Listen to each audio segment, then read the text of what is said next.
Bonjour, aujourd'hui nous allons évoquer la façon de faire la saisie journalière des données des différents engins dans l'application. Ces données seront utilisées pour calculer les différentes performances, les différents indicateurs de performance comme la disponibilité, l'MTBF et le taux de marche. Donc d'abord nous allons se connecter à un compte qui a la permission de faire la saisie. Aujourd'hui nous allons utiliser le compte administrateur. Donc se connecter au compte et puis dans la saisie journalière à gauche, en haut à gauche, nous avons la gestion de saisie. Donc saisie journalière. Dans l'application, nous avons opté pour la saisie à travers un fichier Excel au lieu de la saisie manuelle qui peut prendre beaucoup de temps et qui consomme du temps. Donc, pour faire la saisie des performances journalières, on a besoin d'un fichier Excel, mais qui doit respecter certains critères. Donc, le fichier Excel pour la saisie, si vous ne l'avez pas pour faire la saisie, vous avez l'option ici de faire le téléchargement. Donc, si vous cliquez sur ce lien, vous allez télécharger le fichier nécessaire ou bien le fichier standard pour faire la saisie des performances. Donc moi j'ai déjà téléchargé le fichier, donc j'ai déjà ce fichier qui a l'onglet obligatoirement la saisie HRM, c'est-à-dire cette appellation saisie-HRM, c'est une obligation. Si vous ne respectez pas ce nom d'onglet, il ne va pas l'accepter. Ça, c'est en premier. Deuxièmement, pour la saisie des performances journalières, on a besoin de faire la saisie pour chaque engin, faire sa saisie de HRM et son compteur journalièrement, réalisé par jour. Et nous avons aussi besoin de faire la saisie de HIM, c'est-à-dire chaque engin, son code PAN. Vous vous rappelez dans les vidéos précédentes, nous avons créé des PAN, nous avons la possibilité de créer des PAN avec leur désignation. Donc chaque PAN, code PAN, on doit lui attribuer le HIM, c'est les heures d'immobilisation causées par cette PAN, avec un nombre d'interventions pour chaque engin et à cette date. Donc d'abord, nous allons commencer par la saisie HRM et saisie HIM. Donc saisie HRM et saisie HIM ici dans ces onglets sont des noms obligatoires. Nous devons respecter l'utilisation, plutôt le nom de chaque onglet tel qu'il est. Dans le HRM, la saisie HRM, nous avons ces colonnes qui sont obligatoires. Ces colonnes doivent respecter ces noms aussi. L'ordre n'est pas important, mais les noms sont obligatoires.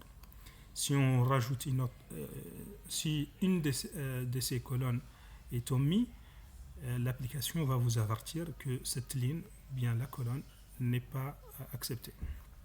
Donc on va essayer, ici j'ai des données qui sont relatives à une période de juillet à août 2025. Donc la liste des engins, ici, nous avons des engins de différents types, et leur site, leur compteur et leur HRM. Chaque engin, son compteur et son HRM avec son site.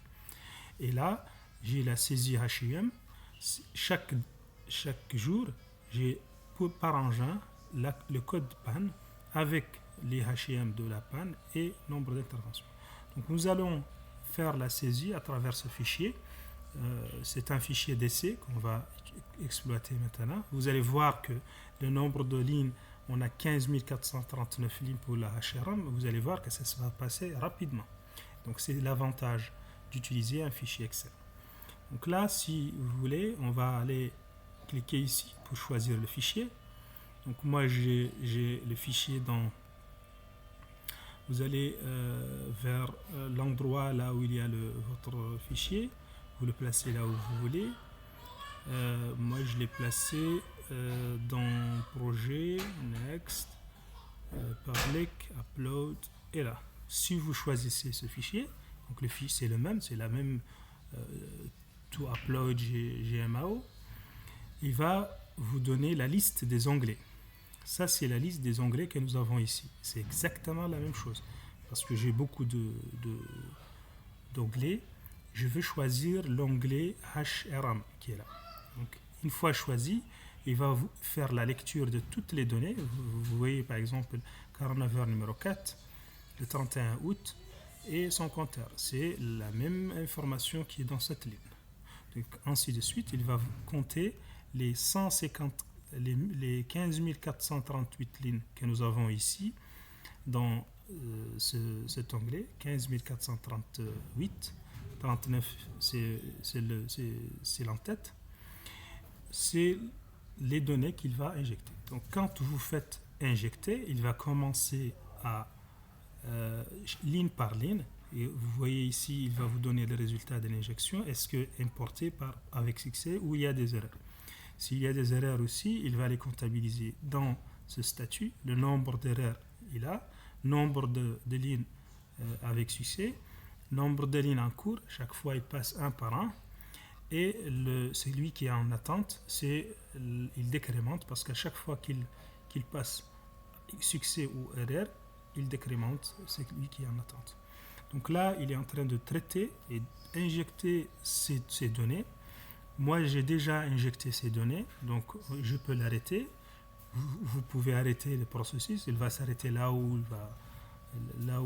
il était. Vu que ces données sont déjà injectées, il ne va pas les modifier.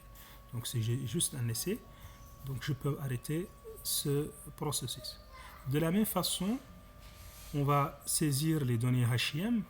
Vous voyez ici HIM, il va prendre chaque code panne avec les nombres d'heures d'immobilisation relatives à cette panne et le nombre d'interventions relatives à cette panne.